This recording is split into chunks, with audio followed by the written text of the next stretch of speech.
Suportado sa lokal nga kagamanan sa Tanay City sa pagpanguna ni Tanay City Mayor Kuya Igol Jose Pepe Orlino ang mga mag-uuma o grupo sa mga mag-uuma kinsa pagbuhay pa lamang nanumpa alang silang mga bagong opisyalis sa Layawan Farmers Association sa may sitio o kundi sa may sitio Layawan, Barangay Santa Cruz View, Tanay City. Kinsa pagbuhay lamang ni pagayon silang Coffee King o mga pagpanumpa sila mga bagong opisyalis sa maong Layawan Farmers Association.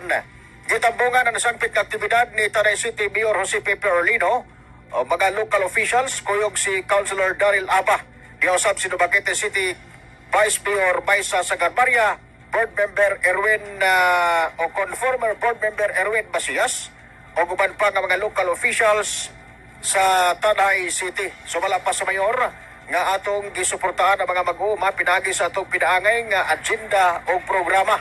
Magpadayon kini hangtod nga mahatagan og maayong suporta ang ilang panginabuyan ug uban pa nga mga grupo sa mga mag-uuma sa Tanay City.